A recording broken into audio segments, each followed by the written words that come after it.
Hello dear students. So today again we continue mole concept और आज हम लोग बात करेंगे एक बहुत ही छोटे से टॉपिक के बारे में, दैट इज वेपर डेंसिटी। देखिए बेटा क्या होता है। So first of all we know about the formula of density जो हमने कई बार यूज किया है। जो बेसिक फॉर्मूला आप जानते हैं सब लोग, density is what, it is simply mass by volume. ये हम लोगों ने कई बार पढ़ा है, हम लोग जानते हैं इसके बारे में। अगर मैं डिफरेंट सिस्टम्स में यूनिट की बात करूं, जैसे हम जानते हैं कि एक आपका एम के सिस्टम होता है, ये मैंने स्टार्टिंग में बताया आपको इसके बारे में। तो जो यूनिट आपकी है वो आप कह सकते हैं इट इज किलोग्राम पर मीटर क्यूब। ये आपकी ऐसा यूनिट है। बट जब हम क्वेश्चंस की बात करते हैं तो मोस्टली क्वेश्चन में आपको यूनिट मिलती है वो आपके सीजीएस सिस्टम के हिसाब से मिलती है।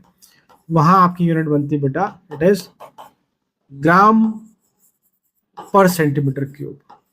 तो कई बार ये आपको ग्राम पर एमएल भी लिखा हुआ मिल सकता है। हम लोग जानते हैं 1 centimetre cube is what somehow equal to 1 ml। ये मैं पहले पता है, ये बात होगी बेसिक सी। अब आगे हम लोग बात करें, डेंसिटी को ब्रॉडली दो तरह से कैटेगराइज किया है। डेंसिटी को ब्रॉडली आपने दो तरह से कैटेगराइज किया है। एक आप कह सकते हैं बेटा एब्सोल्यूट डेंसिटी, और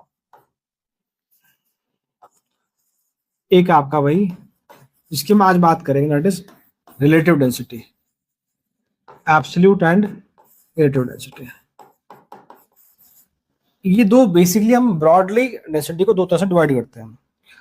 अब एब्सोल्यूट से मतलब जहां कि भाई जहां जो कि सॉलिड, लिक्विड और गैस के लिए सेम रहे, सॉलिड, लिक्विड और गैस के लिए जिनका वैल्यू सेम रहे उसे हम लोग बोलते हैं आपका एब्सोल्यूट डेंसिटी, जो हम पहले कई बार पढ़ चुके हैं। रिलेटिव से मालूम पड़ रहा है किसी के रेफरेंस में डिफाइन की गई ऑब्वियसली। तो आप इसे ऐसा कह सकते हैं कि भाई डेंसिटी ऑफ सब्सटेंस 1 अपन आप बोलते हैं density of substance 2। Density of substance 1 upon density of substance 2। तो ऑब्वियसली ये रिलेटिव टर्म हो गई, किसी एक दूसरे के रेफरेंस में डिफाइन कर रखा है। It is always we say it is we can say it is dimensionless. Dimensionless. अब इसको भी फर्दर दो कैसे कैटेगराइज किया है। एक हम बोलते हैं भाई स्पेसिफिक ग्रेविटी। स्पेसिफिक ग्रेविटी, एक आपका है वेपर डेंसिटी, जो आज का आपका टॉपिक है। ये वाला जो पार्ट है बेसिकली ज्यादा फोकस जब हमारे फिजिक्स वाले पार्ट में, वहां ज्यादा इसकी बात की जाती है। आपको बेसिक आइडिया, बेसिक फॉर्मूला बता दूंगा, बट हमारा जो मेन फोकसिंग टॉपिक है आज का वो है वेपर डेंसिटी। और एक बात की, वेपर डेंसिटी पे को डायरेक्टली क्वेश्चन नहीं पूछा जाता, बट बहुत जगह इसका इनडायरेक्टली यूज किया जाता है चैप्टर्स में। मैं ये नहीं कहूँगा कि सिर्फ मोल कॉन्सेप्ट में ही इस वाले पार्ट को यूज किया जाता है, आगे भी फिजिकल केमिस्ट्री में बहुत जगह इस टॉपिक को आप कह सकते हैं कि भाई यूज किया जाता है। तो मैंने क्या कहा कि डेंसिटी को आप ब्रॉडली क्लासिफाई करते हैं एब्सोल्यूट और रिलेटिव में। एब्सोल्यूट से मतलब जहाँ सॉलिड, लिक्विड और गैस के लिए वैल्यू सेम हो, और फिर रिलेटिव का मतलब कि किसी दूसरे सब्सटेंस के रेफरेंस में डिफाइन की जाए। और जब हम बात करते हैं वेपर डेंसिटी की, तो आप देखेंगे वहां पर it is dimensionless, it is unitless. ये सुनो, ये सुनो। एक और इम्पॉर्टेंट बात, जब हम डेंसिटी ऑफ वाटर की बात करते हैं हम लोग, ये में ध्यान रखना होगा, जैसे आपको पता भी होगा, ये density of water is what 1 ग्राम पर ml, और ये वैल्यू मैक्सिमम होती है एट 4 डिग्री सेल्सियस की बात हो रही है। It is the maximum. ये वैल्यू हम कहीं जगह यूज करते हैं वाटर के केस में। Density of water is what, it is 1 ग्राम पर ml, मतलब कि जितना ml उतना ही ग्राम। रेशियो देखेंगे ना आप, ऊपर नीचे दोनों तरफ क्या होगा, 1 होगा तभी तो क्या आएगा, 1 ग्राम पर ml आएगा। तो मैं कहूँ कि 10 ml वाटर मतलब 10 ग्राम वाटर, या 10 ग्राम वाटर मतलब 10 ml वाटर। और ये वैल्यू मैक्सिमम होती है 4 डिग्री सेल्सियस पे, जो कि है 1 ग्राम पर ml। यस सुनो। तो थोड़ा आगे बढ़ते हैं, बात करते हैं हम वेपर डेंसिटी और स्पेसिफिक ग्रेविटी के बारे में। तो स्पेसिफिक ग्रेविटी का एक सिंपल सा फॉर्मूला आप लिख लीजिए यहाँ पर, बाकी बात नहीं कर रहे हैं यहाँ पर इसकी। स्पेसिफिक ग्रेविटी इज व्हाट, क्योंकि ये भी एक रिलेटिव डेंसिटी है, तो डेंसिटी ऑफ सॉलिड या लिक्विड ऐसा कह सकता है। और जब हम वेपर डेंसिटी की बात करेंगे वहां डेंसिटी वो बेसिकली किसके लिए डिफाइन है, बेसिकली वो गैसेस के लिए डिफाइन है। तो density of solid and liquid upon density of water at 4 degree Celsius. ये आपका छोटा सा फॉर्मूला ध्यान रखना आप लोग। हम आते हैं हमारे आज के टॉपिक पर, it is vapour density. Vapour density तो ऑब्वियसली यहाँ गैसेस की बात की जाएगी। तो पहली बात तो कि it is defined at constant temperature and pressure. Constant temperature and pressure, मैं आपको समझाऊंगा what is the meaning of constant temperature and pressure, तो काम क्या मतलब है, दिमाग में क्लियर रखिएगा। ये भी एक क्या है, ये भी एक रिलेटिव डेंसिटी है, दो डेंसिटी के रेशियो की ही बात की जाएगी यहाँ पर, तो ये भी आपकी यूनिट क्लास ही होगी। अब देखिए हम लोग जानते हैं from ideal gas equation P equal to nRT, तो P equal to n given mass by molar mass R into T आपका, और आप इसको P equal to molar mass उसको ऐसा कर लीजिए RT और ये P इंटू मोलर मास। कैसे हम लोग, this is what mass upon volume is the density, so P into molar mass this is density. इसको वैसे रो लिखा जाता है, रो की फॉर्म में, मैं यहाँ डी की फॉर्म में लिख रहा हूँ R इंटू टी, ठीक है। अब जब हम बात कर रहे हैं वेपर डेंसिटी के लिए, तो वैसे तो काफी हद तक टॉपिक जो है वो इन्फॉर्मेशन बेस्ड है, आपको एक छोटा सा फॉर्मूला ध्यान रखना, उसी का बार बार बहुत जगह यूज होगा, इतना ही है बेसिकली। तो अब देखेंगे R कांस्टेंट है आपका, और इसको हम डिफाइन कर रहे हैं कांस्टेंट टेम्परेचर प्रेशर पर, तो टी भी कांस्टेंट है आपका और पी भी कांस्टेंट। इट मींस जो डेंसिटी है वो डायरेक्टली कहीं ना कहीं जो है मोलर मास के प्रोपोर्शनल है, is what proportional to molar mass. मतलब जहां डेंसिटी की बात आएगी मैं उस टर्म को मास से रिप्लेस कर सकता हूँ, उस टर्म को मैं मास से रिप्लेस कर सकता हूँ, ठीक है। देखते हैं हम लोग कैसे, देखो भाई। सो हाँ, vapour density is what, density of gas 1 at particular pressure and temperature। नीचे आपका density of गैस 2, या इसको आप रेफरेंस गैस भी बोल सकते हैं, सेकेंड वाली गैस को हम रेफरेंस गैस भी बोल सकते हैं। रिमेंबर, जो गैस 1 के लिए प्रेशर एंड टेम्परेचर है वही गैस 2 के लिए भी प्रेशर एंड टेम्परेचर है। आप चाहे लिख सकते हैं density of gas 1 at particular pressure and temperature, नीचे डेंसिटी ऑफ गैस 2 या density of reference gas at particular pressure and temperature. Particular pressure and temperature मतलब दोनों के लिए जो प्रेशर टेम्परेचर है वो सेम है, वो सेम है, ध्यान रखिएगा ये चीज।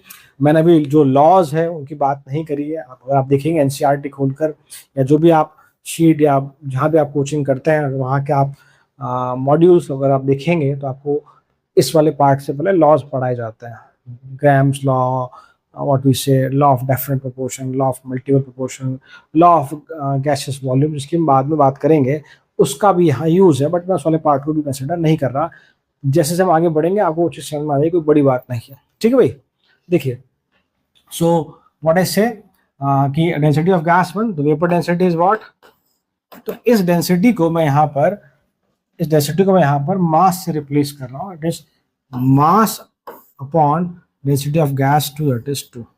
अब थोड़ा सोचेंगे से 2 कहाँ से आ गया, ऊपर तो पता है ना भाई कि हमने क्या करा, डेंसिटी को मास से कोरिलेट किया, तो मैंने डेंसिटी जगह मैंने मास पुट कर दिया, ठीक है, बोलो मास।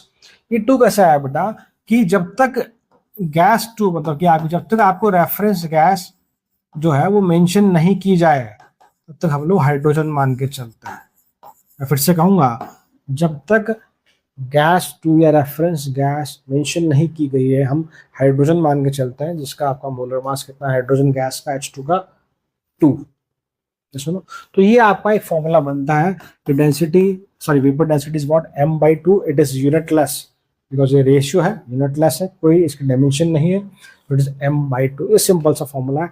ध्यान रखिए यहाँ पे हमने हाइड्रोजन मान रखा है, या जब तक कोई पर्टिकुलर गैस मेंशन नहीं होती आप हाइड्रोजन लेते हैं। मान लो कहते हैं कि भाई डेंसिटी, वेपर डेंसिटी निकालो किसी गैस वन की, किसी सपोज कहा जाए कि वेपर डेंसिटी निकालिए गैस वन की अमोनिया के रेस्पेक्ट में, तो अमोनिया इज व्हाट, NH3, कितना मोलर मास 17, तो अब क्या पुट करेंगे 17, क्या पुट करेंगे आप लोग 17।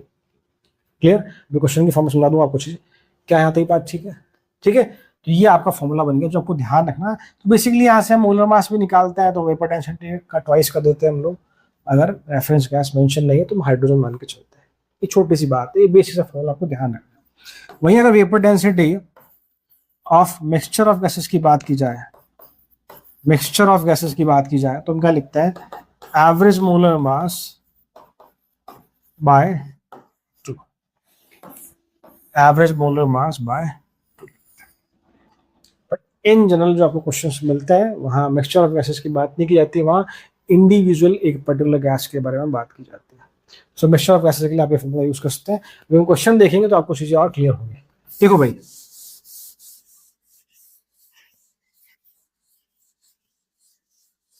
छोटा सा क्वेश्चन लिख रहा हूँ, देखिए आप लोग।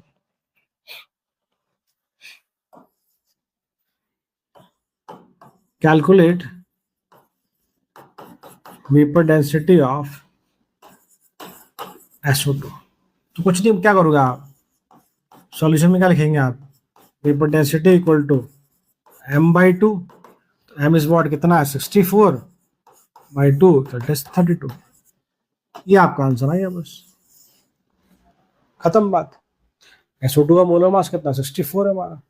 वही मैं कह दूं कि भाई calculate vapour density of SO2 with respect to, मान लो मैंने कह दिया कि भाई with respect to methane gas, तो मीथेन के रेस्पेक्ट में निकालो, तो आपका फॉर्मूला क्या बन जाएगा, now it is vapour density equal to m जिसका पूछा गया है SO2 का अपॉन मीथेन CH4, कितना है molar mass 16, that is m/16 करेंगे, that is what 64/16, that is simply 4।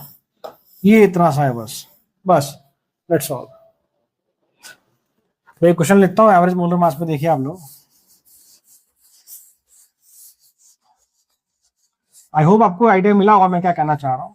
तो बहुत ज़्यादा कॉन्सेप्चुअल पार्ट नहीं है, एक इन्फॉर्मेशन बेस्ड टॉपिक है, तो ज़्यादा कंफ्यूज नहीं होना है, छोटी छोटी बातें आपको ध्यान रखनी है बस। देखो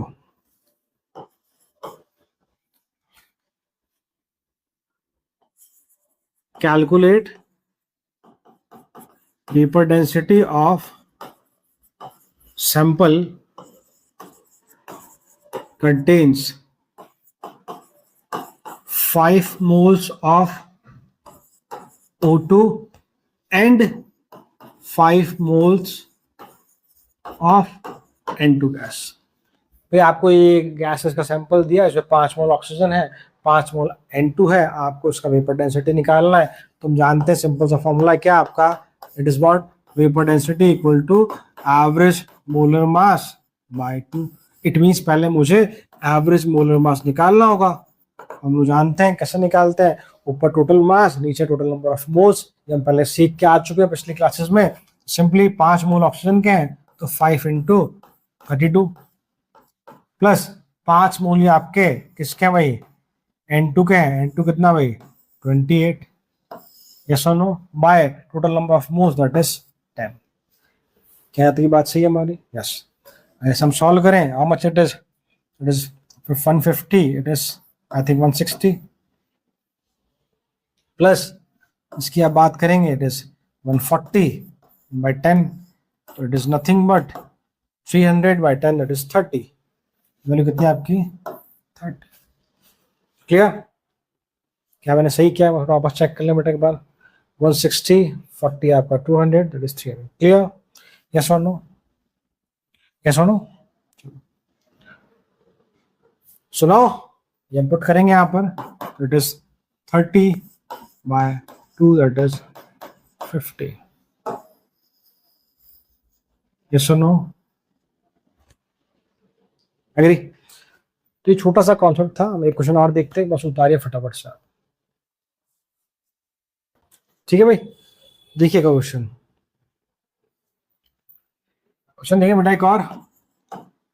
16 ग्राम of unknown gas occupies 5.6 liter of volume at STP। क्या गिवन बेटा? कोई अननोन गैस है, इसका 5.6 लीटर वॉल्यूम है, एसटीपी पे। Determine vapour density, determine vapour density of unknown gas.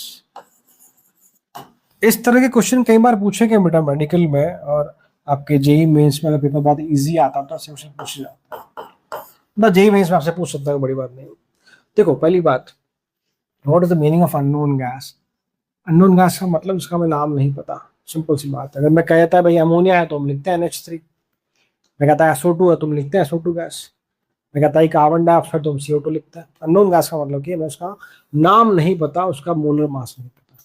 तो वेपर डेंसिटी का सिंपल सा पता मुझे फॉर्मूला है कि vapour density is what, m/2। It means मुझे कहीं ना कहीं से m तो पता होना ही चाहिए। तो अननोन गैस तो m पता ही नहीं, तो पहले आपको m निकालना पड़ेगा, सिंपल सा लॉजिक। अब एक चीज देखिए, इस चीज समझिएगा, क्या मैं कहता हूँ क्वेश्चन में जो अननोन गैस है, इसी अननोन गैस का आपको वॉल्यूम गिवन है, ये इसका वॉल्यूम है। इसी अननोन गैस का आपको मास भी गिवन है। गैस तो सेम ही है ना, जिस गैस का मास गिवन है और जिस गैस का वॉल्यूम गिवन, बात तो एक ही गैस की कर रहा है। तो क्या मैं कह सकता हूँ कि इस गैस के अगर मैं मोल्स निकालूं, कि हम लोग मोल्स निकालने में हमें महारत हासिल हो चुकी है, हम लोगों ने बहुत तरह के क्वेश्चंस किए हैं। क्योंकि मान लो मैं इसके मोल निकालूं वॉल्यूम की हेल्प से, मैं पता फॉर्मूला वॉल्यूम की हेल्प से कैसे करता है, गिवन वॉल्यूम अपॉन 22.4 लीटर। अगर एसटीपी की बात की जा रही है, क्वेश्चन में एसटीपी क्लियर लिखा है, मास गिवन मास में मोलर मास। तो अगर मैं मोल निकालूं, मोल यूजिंग वॉल्यूम, और एक मैं मोल निकालूं यूजिंग मास, क्योंकि गैस तो सेम ही है ना भाई, तो कैसे मोल निकालो, दोनों को पहले तो सेम ही आना आपका। आप वॉल्यूम से निकालो चाहे मास से निकालो, तो दोनों को मैं करूंगा इक्वेट, इट इज व्हाट। तो मोल कैसे निकालते भाई, गिवन वॉल्यूम, चूंकि बात की जा रही है एसटीपी भी, तो 22.4 लीटर से आप डिवाइड कर देंगे, it is the molar volume at STP of any one mole of gas. सुनो, similarly for mass, mass given है 16 ग्राम, बट हमें मोलर मास नहीं पता, ये आते ही मैं यहाँ पुट कर दूंगा, I will get the answer. ये सुनो, it is simply what, it is 1/4 and it is 16 by m, so it is m equal to nothing but it is 4 time of 16, that is 64। तो ये हमारा m का value आ गया भाई, सही है। अब जो हमने m का वैल्यू निकाल लिया बेटा, तो मैं पुट कर देंगे m 64/2, that is 32। 32 is the vapor density for the given numerical problem। Clear? तो ये बहुत छोटा सा टॉपिक था जब हमने बात करी about the term vapour density. जो जो इन्फॉर्मेशन आपको मैंने दी है उसको डायरेक्टली हमें कलेक्ट करना है, और उस इन्फॉर्मेशन को हम आगे भी बहुत जगह यूज करेंगे। ये सुनो, तो आज के लिए बेटा इतना ही। नेक्स्ट लेक्चर में लोग बात करेंगे about what, about stoichiometric calculation. ठीक है, till then thank you so much.